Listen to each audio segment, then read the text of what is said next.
Greetings, everyone. How are you doing? Today is a very special day for me.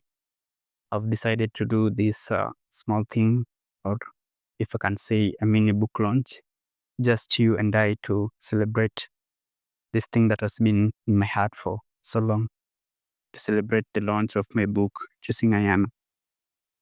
My name is Roy, and if there's something that I love is telling stories. I love hearing stories and also being part of them. Writing has become now the safe space for me because from writing I can express myself freely. With writing you can write freely, no edits, unfiltered writing, just expressing myself freely. For the longest, my friends used to tell me to write a book. Come, Roy, you should write a book. And also, it has always been something on my mind to always write a book, but I never imagined doing it so soon. I always imagined I'll do it in my 30s. But one day I decided to challenge myself. I decided to write a book, and I told myself I'll be writing at least a page a day. And from that, Chasing Ayana was born. But that was the decision. Now comes the hard part. What are we writing about? What story are we telling people? Now, Chasing Ayana has been born from things happening in real life, real experiences that people are going through, but they do not want to talk about. So I decided to wrap the truth in fiction. Yeah, and this novel is so special to me because it's my first novel, and I, I gave it my all. Chasing Ayana is a story built around one young woman named Ayana and three men whose lives intersect around us: Malik, Victor, and Derek. Malik, Victor, and Derek at some point have some interest towards Ayana. And the story is narrated at a workplace environment, alters age, and brings a blend of romance and professional life. Um, from the book, you'll get to get themes like love, betrayal, red flags, self-healing, and a lot more. And though it's a romance story on the surface, it carries a lot of inner meanings, and I ask and urge all of us to read it keenly and deeper. One thing that makes Chasing Ayana really special is that it doesn't only entertain, but it inspires, it educates, and it opens your eyes to see what is really happening. It has a rich blend of genres, romance, professional life, and a lot more. And my writing style in the book is the descriptive and so vivid. I make you see it and you feel as if it's real, and you'll really enjoy it.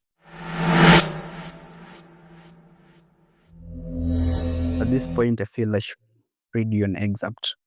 I have so many beautiful moments in the book that I can choose from, but honestly, I'm torn. But maybe if I can just pick a page where I introduce a new character. In page, this is page 37. Uh, Penina wasn't the kind of woman you'd easily overlook. Slightly chubby with striking curves that complemented her frame, she wore a body with confidence. Her skin was smooth, her smile radiant, and her eyes sparkled when she laughed. A look that could disarm or distract, depending on who was watching. She dressed with flair, tailored skirts, colorful blouses, and heels that echoed through the corridors. But beyond the surface, Penina had presence, especially among the women. That presence felt a bit too much. Many female colleagues kept their distance, not out of fear, but out of discomfort.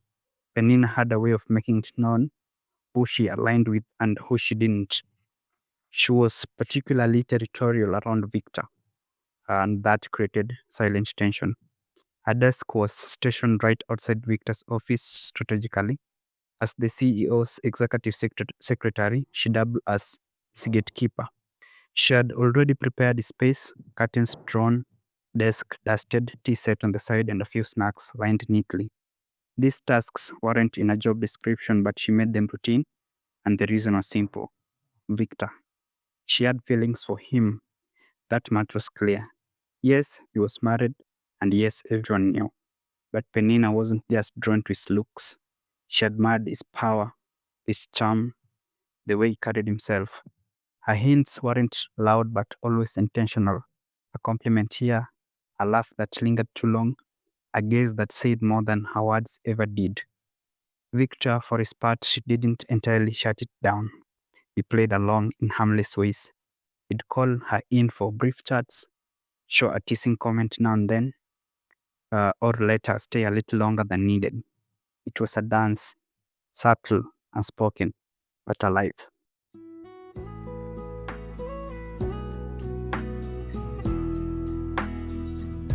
Beyond the romance and drama, chasing Ayana carries so many lessons. Every reader will walk away with something different. Maybe it's about choosing yourself, maybe it's about valuing the right people, maybe it's learning to break from toxic patterns, maybe it's healing or seeing red flags earlier, or admitting the truth you've always been avoiding. The journey of writing this book has been nothing short of remarkable. For 5 months, I wrote this book every single morning. Times I could write up to 3 pages full. At times I could write on a single page. I could occasionally post excerpts on my social media pages, and the comments, the reaction is what fueled me and kept me going. And today, ladies and gentlemen, I introduce to you Ayana. The book is now officially available. You can get it directly from me by texting me or calling 0707 1086. The book is also available on Amazon, the ebook version or the paperback version. I also want to take a moment to appreciate everyone who made this possible.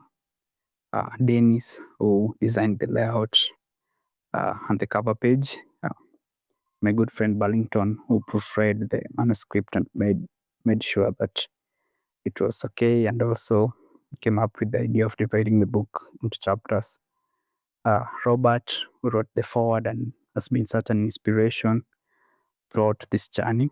My family for the unwavering support, and even my fans from social media, my aunt, and those who kept on commenting and reacting to the pages each and every day. And you for taking this time to be part of this moment. Above all, thank the Almighty God. It's such a wonderful experience.